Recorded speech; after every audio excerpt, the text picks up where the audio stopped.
Hello class, Al Tacone here once again with you, your instructor for Business 110, Introduction to Business. I hope you're having a good week so far and you're ready to move into Chapter 14, our second chapter on marketing, which is the another unit that we began last week. Hope you're enjoying it so far.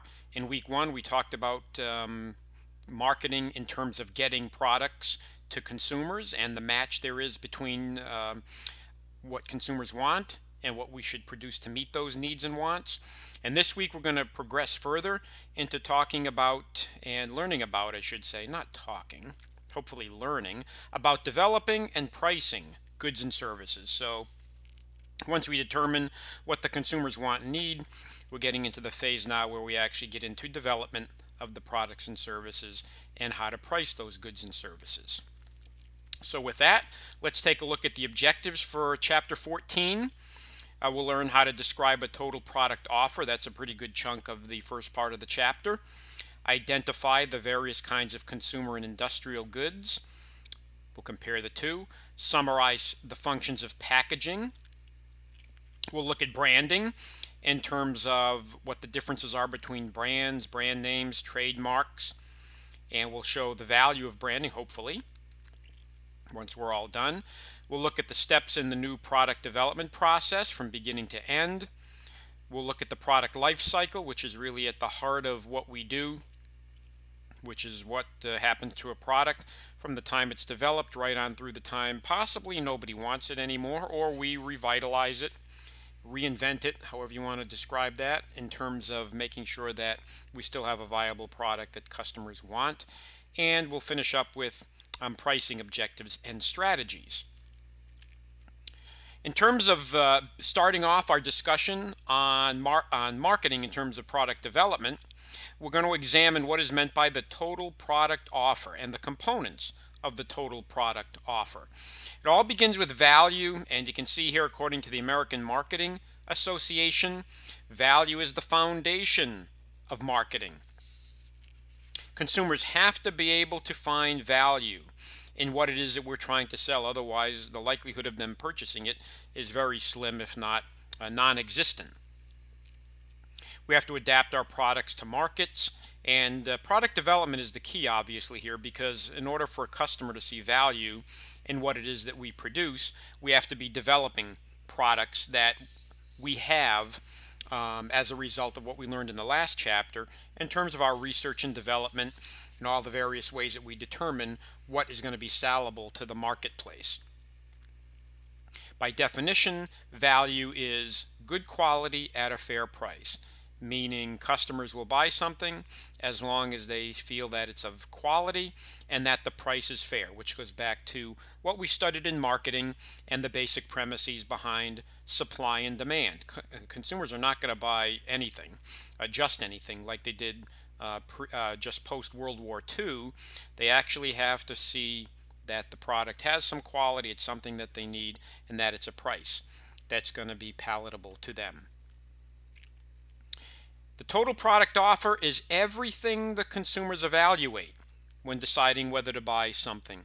It includes tangible as well as intangible benefits, meaning when a consumer looks to make a purchase, they're going to consider all aspects of what is being sold with the product itself, and all of those things that relate to the product. And we'll be taking a look at what those things that relate to the product might be. But at this particular point, we want to understand the concept or comprehend the concept of the total product offer, and that's everything the consumers evaluate when they're determining whether or not to make a purchase. Not just necessarily the product itself. Like you can see the iPhone there in the picture on the slide. iPhone, obviously a very popular product in the marketplace for cellular phones and the like, but we also have to realize that a customer is going to want to see all the other intangibles, like possibly who's the service provider for the iPhone, do I get insurance, how much does it cost, what happens when the technology becomes dated and I want a new one. All of those are just some examples of what you might see when you're taking a look at a piece of technology such as the iPhone that you see here.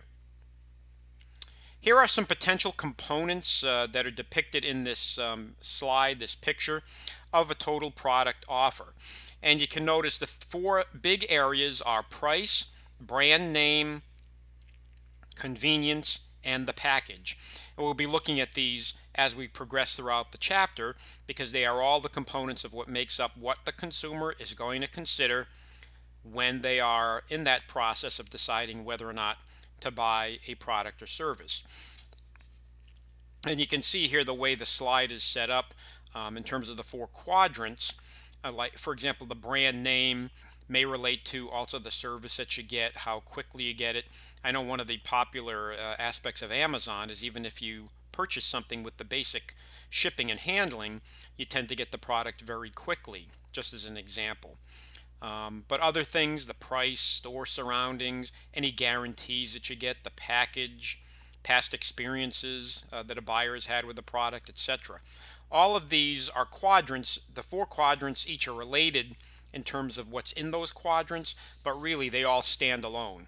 So there's three items, or three aspects, I should say, and each quadrant times four quadrants means you really have 12 different components that the consumer considers when they're deciding whether or not to buy a product. And as we just learned, that's all part of what we call the total product offer. Product lines are, as you can see here, a group of products that are physically similar, or they're intended for a similar market. For example, when you look at a product line such as what Coca-Cola has, they have the traditional Coca-Cola that everyone's familiar with, and you can see a picture of a maybe a little bit older advertisement that was used by Coca-Cola.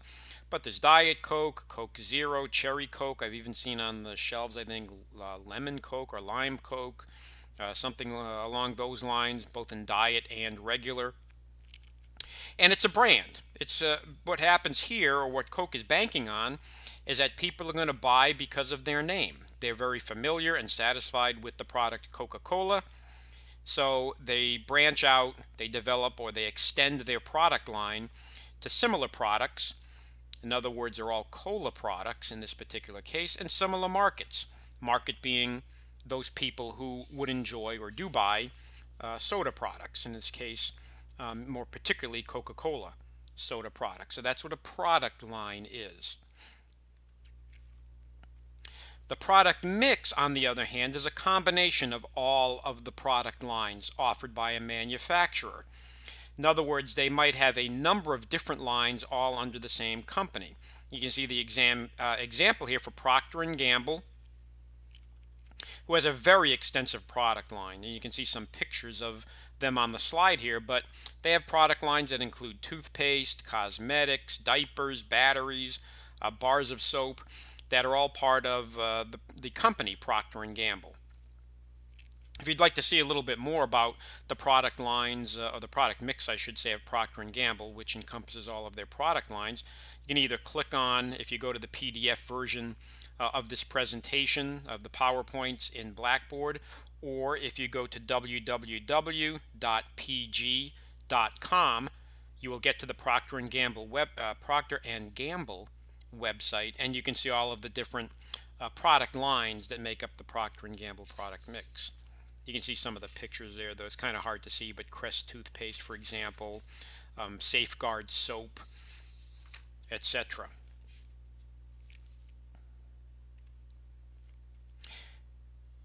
Product differentiation is when we create a real or perceived product differences.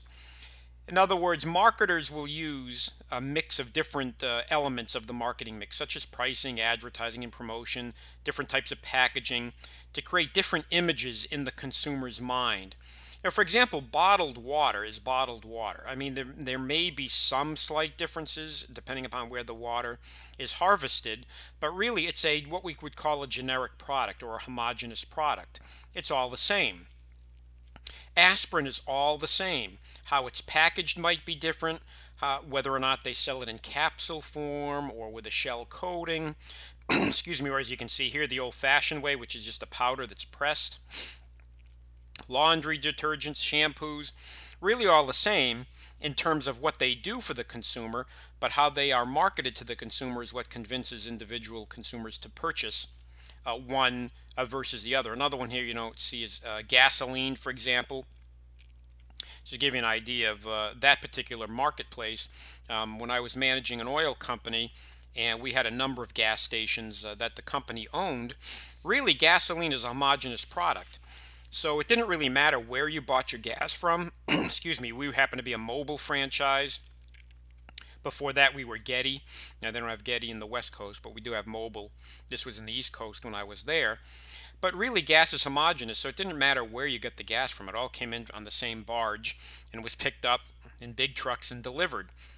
So we would sell gas. Well, obviously, we delivered gas to our own gas stations, but it didn't matter if somebody had a Shell franchise, a Texaco franchise, BP back then, didn't really matter what it was. They would buy gasoline from us because it's all the same. What differentiated the product was probably the advertising for the gasoline.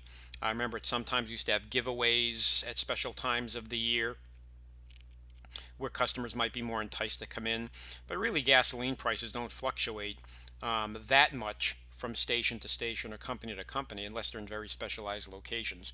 For example, right near the airport where people are dropping off their rental cars so they don't get the extra charge, you're going to tend to pay more. But other than that, the price isn't going to be a differentiator.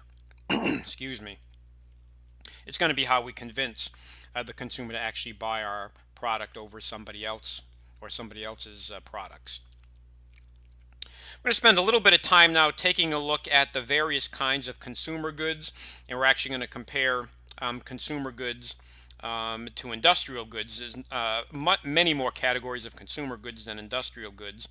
So we're going to start off here taking a look at what makes up the category of consumer goods. One is convenience goods, as you see here, products that people buy frequently, consumers buy frequently. You can see the examples here: candy and snacks, gasoline, milk, and eggs. So there's no coincidence that you see candy and snacks and gas and milk and eggs and other types of convenience products all sold in the same venue. One of these places that's a small convenience operation or combination gas station, convenience store, which is what you see mostly these days, so that it's one-stop shopping. Every single one of the items is a convenience good, so if a consumer wants them, they can pull in and get all of these items all in the same place. They're not putting a lot of thought necessarily into the purchases.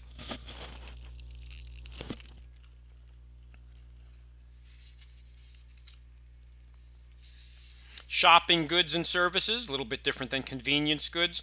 These are products consumers buy only after comparing value, quality, price, and styles. So the term shopping is exactly what it means. People are going to shop around. They're going to look around and compare for these particular areas of whatever it is that they're purchasing before they make a decision. So the brand name, the price, difference in quality, whether it's perceived or real, is all important to the marketing of these kinds or these types of goods and services, because folks are going to go out there and make comparisons on their own before they actually come to a conclusion, before they come to a decision. That's what shopping means. Excuse me. Specialty goods and services, these are products and services with unique characteristics and brand identity. The people or purchasers of these items, consumers who buy these items, are brand insistent, and they're going to refuse to accept anything else.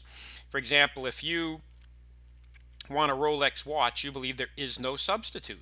If you're going on a vacation and you want to stay in a Ritz-Carlton hotel because you believe that's the best and you don't want to stay anywhere else because you want to stay in the best, we're not going to convince you otherwise necessarily. These are Tiffany Jewelry is another example, Lamborghini automobiles, Mercedes-Benz automobiles. People identify with them, and as you notice on this slide, mostly the identification would be with those who can afford these particular products that are on this slide. So when you identify, or someone identifies with these types of specialty goods and services, either they want to buy them because they believe they're better products, or they want to be seen with these products because they want to be categorized themselves as individuals who are in the demographic that can afford these particular types of products and services. Unsought goods and services, consumers aren't aware of these types of products and services, and they don't think of it until they need them. And you can see some examples here: car towing, kind of a depressing one, the funeral services, renter's insurance. What you don't want to do is think about getting insurance after you need it. So a lot of times the unsought goods and services require personal selling or specialty advertising, such as the yellow pages. For example, if you get a flat tire, and again, yellow pages I use as a loose term. I don't mean the big giant yellow book necessarily. You might have an app on your phone for yellow pages or one of these other providers where you can just look up and find what it is that you need. You don't buy them, you don't seek them out until you need them. That's what we mean by unsought goods and services. So you don't have to, or companies that sell these particular items don't necessarily advertise much up front to try to get your service. What they want to do is have their name, their product, their service, what they do available to the consumer so that when they need it, when they need the product or service, the consumer can look it up and find you. That's why the old days anyway, when yellow pages were a lot more popular, towing company might call itself AAAA Towing Company. You know why? You're probably guessing it or probably stating it correctly, because they'd be listed first in alphabetical order under the towing companies. It's more like consumers will do research for unsought goods. Let's take a look at industrial goods as compared to consumer goods. Industrial goods are products that are used in manufacturing of other products. You can see here things like installations, capital items, which are really infrastructure items, machinery, buildings, equipment, accessories, supplies, services. So industrial goods are really in the business-to-business market. That's what B2B means.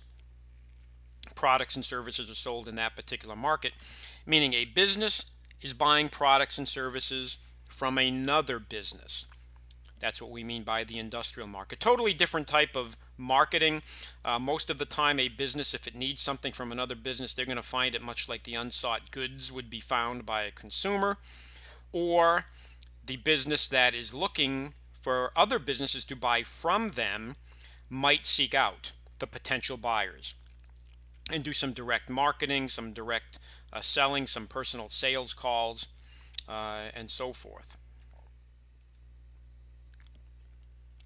Right, we're going to transition now into another part of the total product, and that relates to packaging. Companies oftentimes, as we just discussed a little while ago, use packaging to change and improve their basic products, like popcorn. Very good example. If you like popcorn, the old-fashioned way is to either make it in a kettle on your stove, maybe progressed a little bit further to the machine that actually pops the popcorn, or now actually microwave popcorn. Very convenient. It's a packaging issue. You throw it in the microwave and you enjoy your popcorn. Picture of the tuna pouches from Bumblebee and other companies that have it. So if you want to make a quick lunch, you just grab it, take it with you to work or to school, and you have a ready-made meal. The other thing about packaging, besides making the product more useful or improve the basic elements of the product, for example, when Bumblebee's not improving the taste of tuna necessarily, what they're doing is making it more convenient to use. Same thing with the microwave popcorn. McDonald's green packaging, people might, the idea there is anyone who's concerned about sustainability or green relationship to the environment might consider buying McDonald's products just for that reason, because they're more environmentally friendly. But the product can also be made more attractive by packaging. More attractive to the eye, more attractive to the senses, so that it draws a customer's attention when it's sitting there on the shelf in the marketplace, or when the customer sees it advertised in other venues like television or newspaper ads, billboards, or whatever. Some key functions of packaging, you can see 7 of them here. We already mentioned attracting buyers' attention. Protecting the goods is important, or making them tamper-proof. There's a reason why the packaging for razor blades is so enormous when you go into the department store. Now it's also, they come in, or they're on the shelves in special packages that have to be unlocked at the cash register when you leave to keep it tamper proof or keep it from being stolen. It should be easy to open. It describes the product, explains the benefits of the product somewhere on the package. As you know, food products now have to include the nutrition values, warranty information, if any warnings about use of the product, like they might have on medications or sharp objects or toys that certain age children shouldn't be using. And of course, the obvious ones, the price of the product, how to use the product, the various uses for the product, etc. Such as I can think of OxyClean, where there's a million uses for the product. Arm & Hammer baking soda, seems like a million uses for the product. Those things are probably indicated somewhere on the package, and that's what they play upon when they actually do the advertising for the product that you might see in commercial advertising. Bundling is another method of packaging where you group two or more products together and price them as one unit. You can see here an example of a service where Virgin Airlines bundles limo service, an in-flight massage with some tickets, so that they can entice people to actually use their airline by bundling other services along with it. Financial institutions bundle advice with purchases. A lot of times banks or other financial institutions will have advisors there that consumers can actually meet with to help them to determine where to invest their money.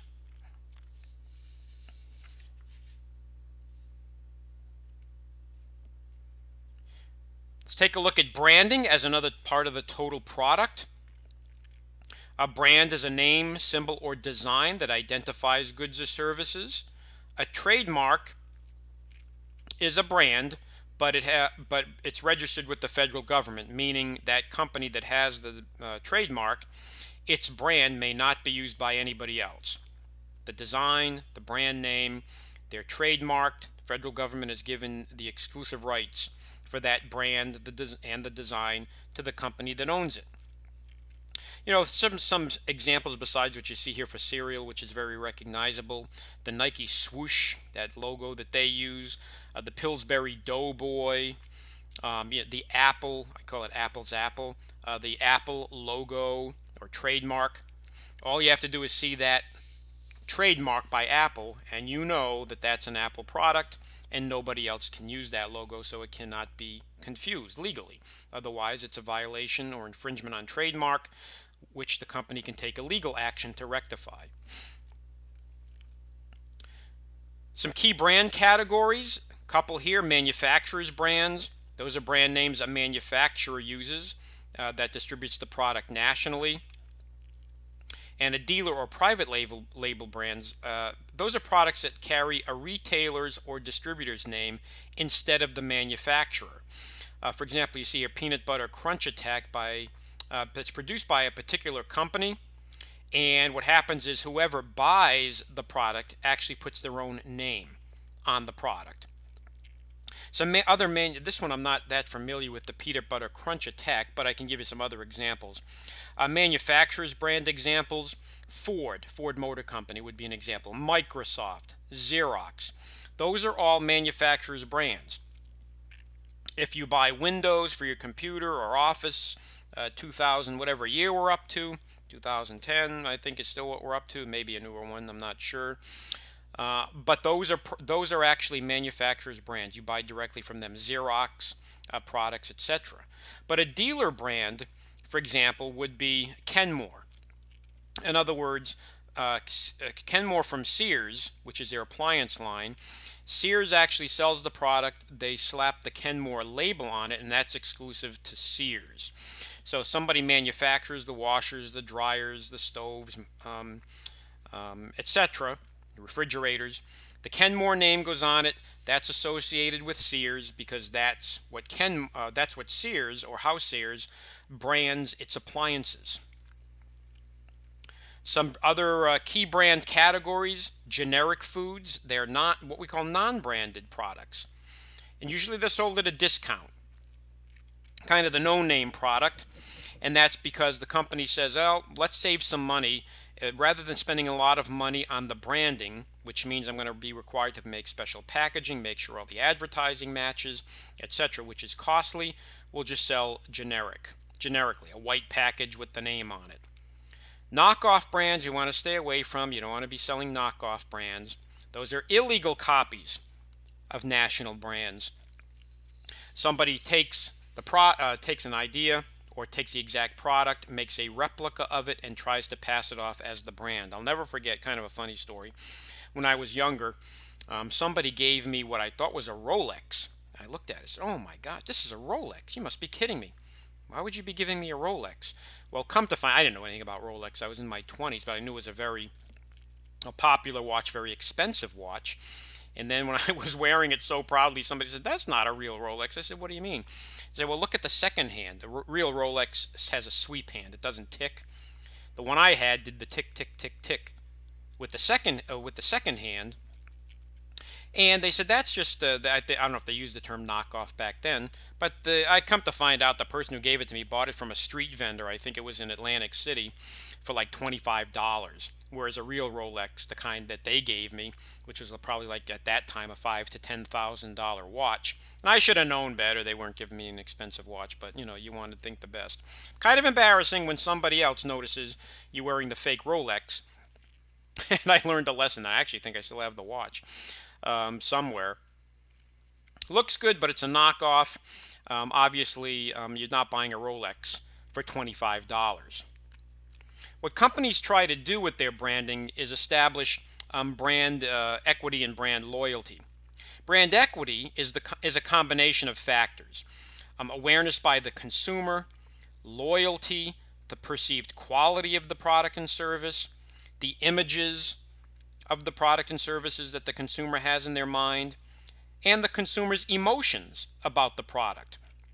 All of those things that people associate with the brand name will result in what we call brand equity, which is the value of the brand name and the associated symbols. Coca-Cola, if you are an individual who is aware, loyal, you think it's of quality, you recognize the Coca-Cola image, and you have emotions related to Coca-Cola, it tastes good to you, it's a comfort product, you remember drinking it as a child, it doesn't really matter why the emotions are stirred up. That's what we would call brand equity. Here you see on this slide a couple of examples of Coca-Cola in Ziploc. Ziploc, the bags that I still call them baggies, but that's another brand name. But the Ziploc bag that you keep food in. A lot of people believe that that's the best on the market because maybe it was one of the first, or it just has the name that they most recognize now. And when you're putting things in a package or you're packing them up, such as your child's lunch, where you put a sandwich in there, or maybe something that might leak out, people are more comfortable with the Ziploc brand. So brand loyalty is the degree to which consumers are satisfied and committed to further purchases. So the equity is the recognition. For the most part, people want to buy the product because of all those things I just mentioned, all those reasons. The brand loyalty is the commitment. In other words, an individual consumer is going to go back time and time again to the brand because of all those things I just mentioned, and that creates a loyalty within them. They're not going to switch. This slide just depicts, as of 2010, the most valuable brands in the United States. In other words, worldwide, not just the United States.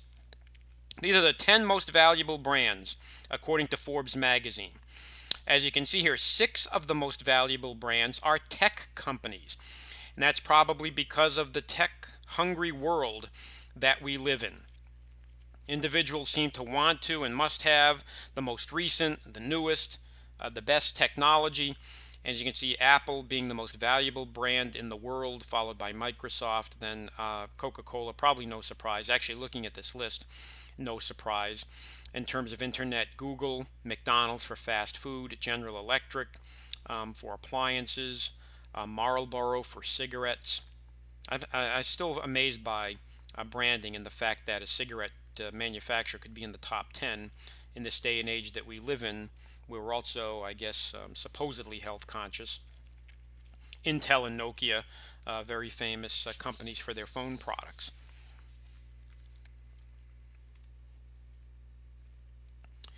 Companies try to build brand awareness. How brand aware the company is to consumers is how quickly or easily a given product name comes to mind when somebody mentions a product category. In other words, if I mention to you fast food and you mention McDonald's right away, McDonald's has high brand awareness. If I mention soda and you mention Coca-Cola right away or Pepsi-Cola right away, that's brand awareness. So whatever comes to mind most quickly to a consumer, that's how brand aware they are. And that's that it represents the degree of brand awareness that a particular brand has.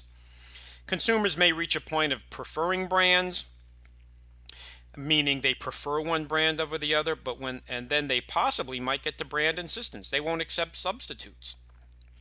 In other words, if you will only buy Apple products, you're not going to go to a store that sells, when you're going to buy an iPhone or you want a new cell phone. If you love Apple products, you're going to buy the new iPhone. It's going to be very, very difficult for you to move over to maybe one of the Samsung products that are sold by Samsung. Similar to the Rolex example. If you really are loyal to the Rolex watch, you can see I'm stuck on Rolex tonight. I'm still upset about that $25 watch. But they insist on that. Individual's not going to buy something in its place.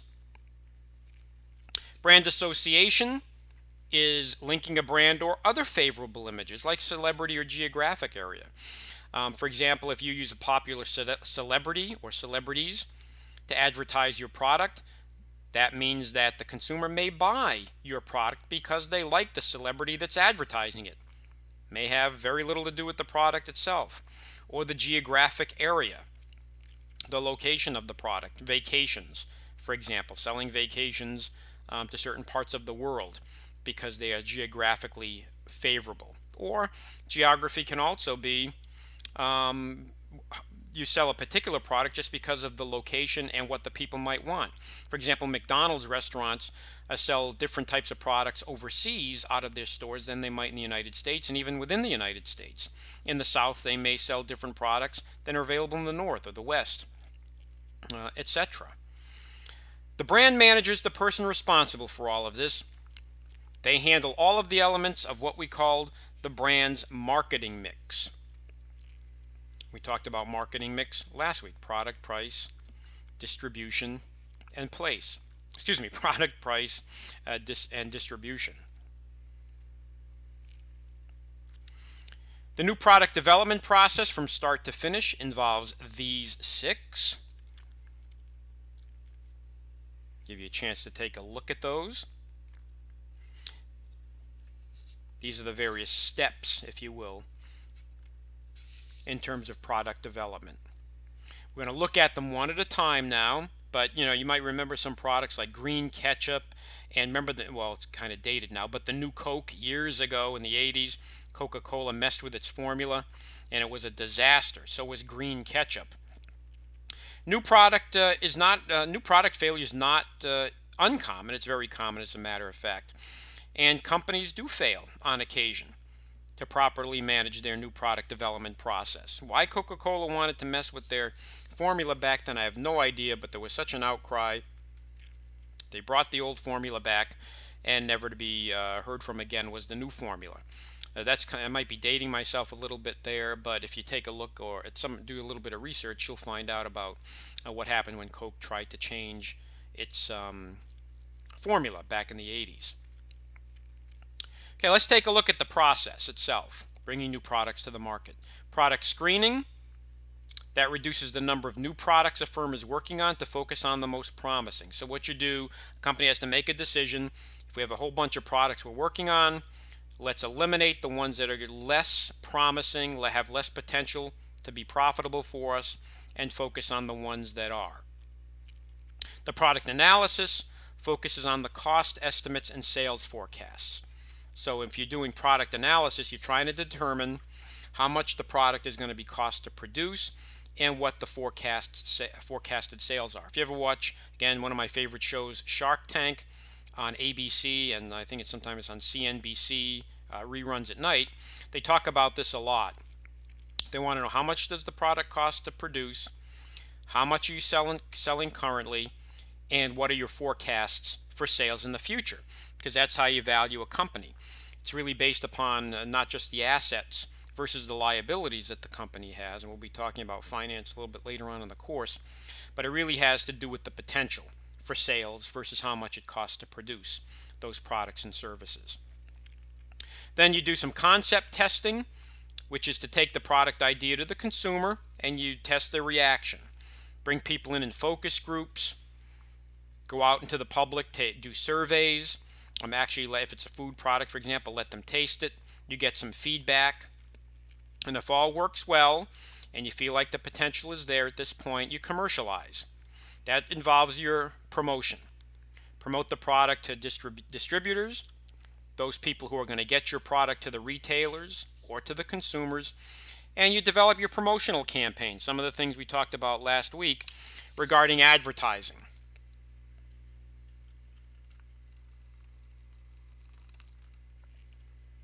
Hopefully that makes sense for you. Once the product is in the marketplace, you've made the commitment to it. This is really a theoretical model of what happens over the life of a product. It gets introduced to the marketplace. It grows, meaning the sales grow over a period of time. Then it matures, or the sales become flat, meaning over time you're not selling any more of the product than you did in the past. The sales are pretty much the same from year to year or whatever period to period you're measuring. Then eventually it declines.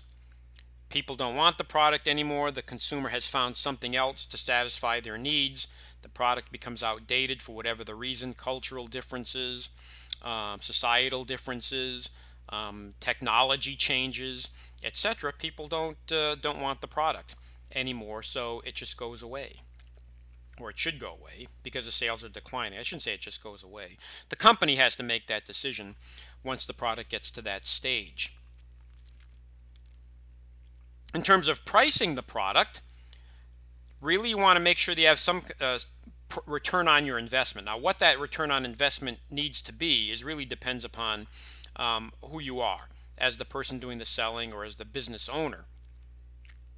Meaning, if you have a certain profit in mind, you have to price your products as such so that when you compare it to the cost, you're achieving that profit.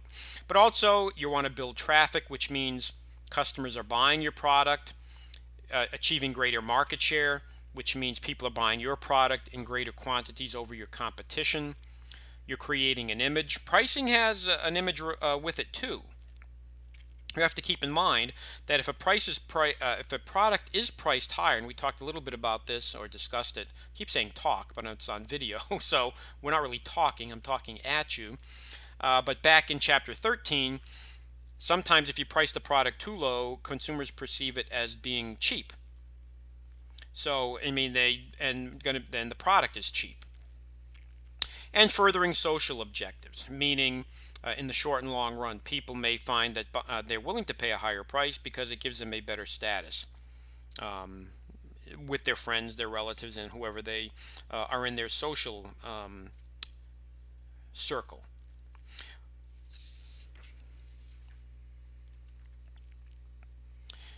Related to pricing strategy, you can do a couple of things. Target costing.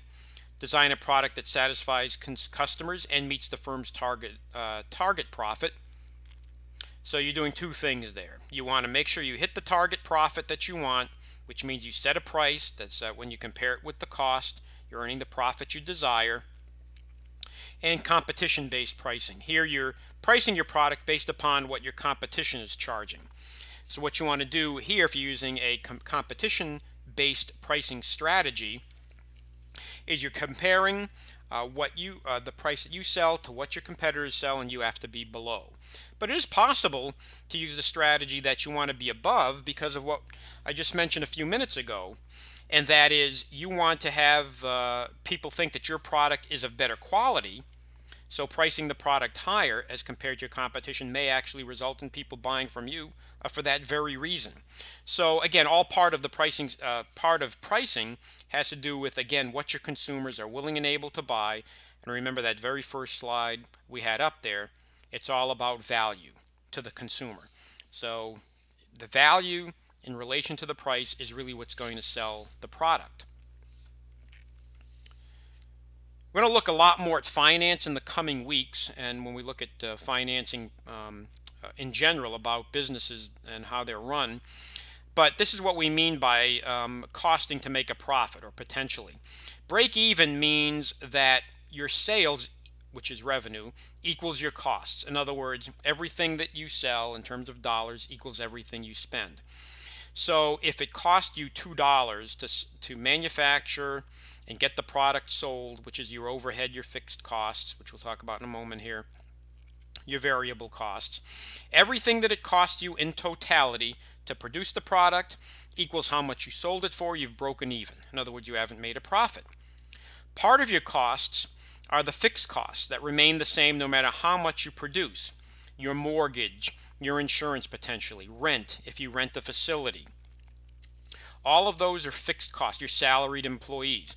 No matter if you sell one item or a million items, you have to pay. In other words, the bank doesn't want to hear this month, oh, I didn't sell anything. The bank isn't going to say to you, oh, don't worry about it, don't pay your mortgage this month. Not the case. You still have to pay those fixed costs.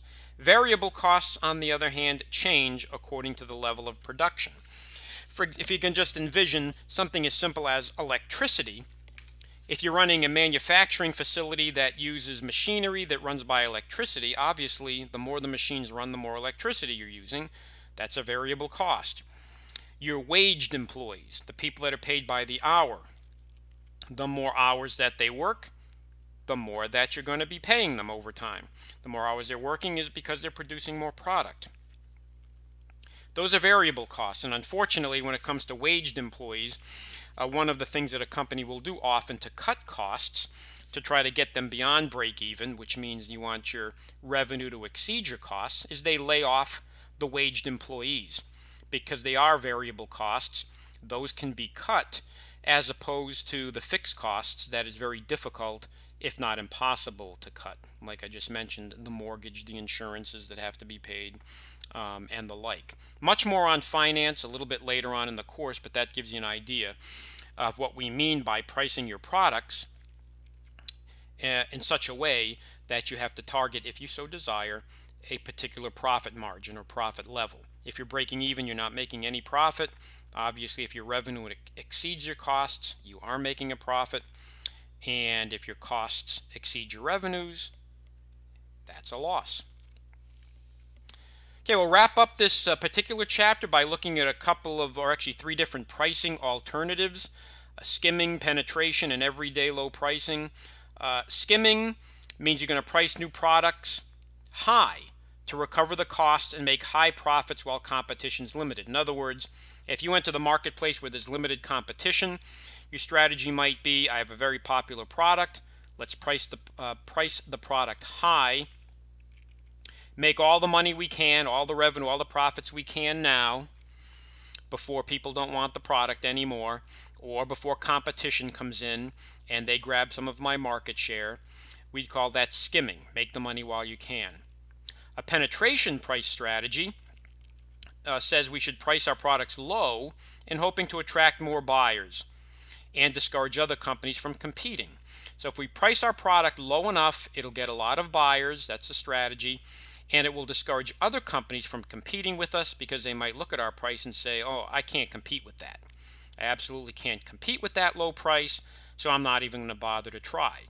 And if competition doesn't come in, well, that's more customers for you.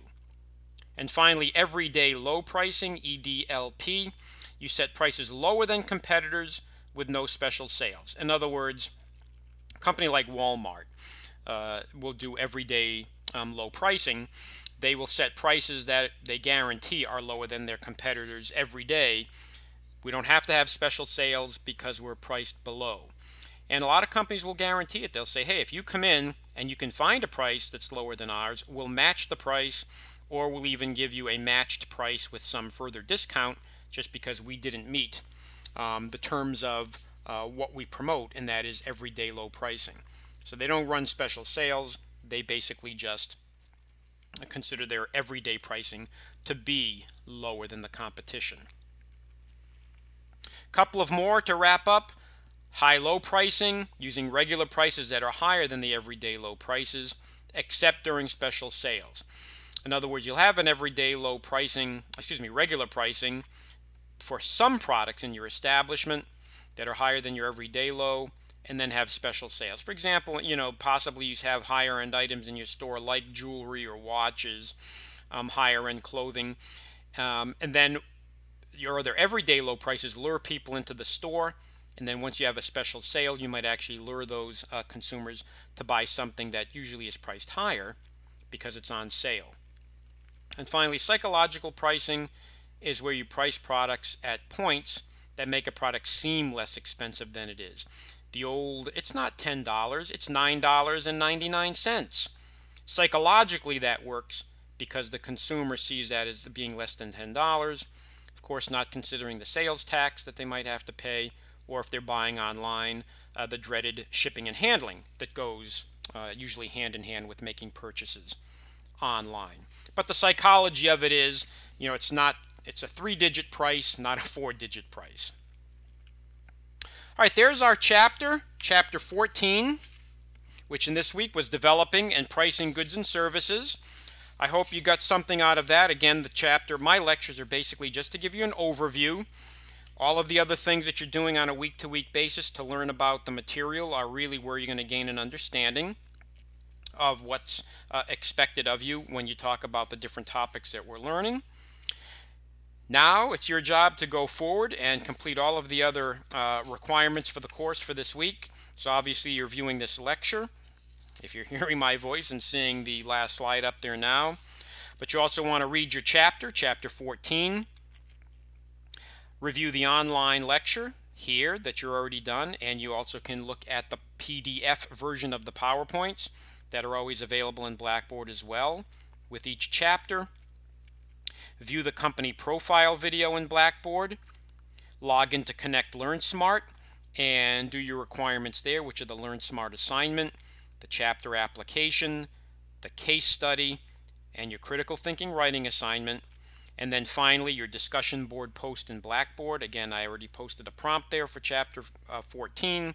Your job or your requirement is to go in is to respond to the prompt with an original post from you and respond to either me or your classmate. I go in there and post responses to individual posts.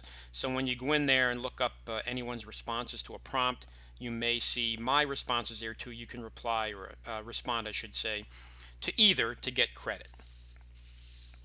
All right, I hope you enjoyed learning all the material in Chapter 14 on developing and pricing goods and services.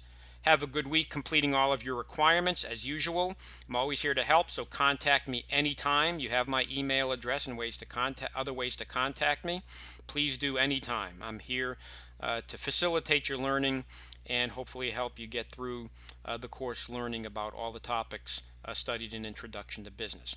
Have a great week, and you'll hear from me next time.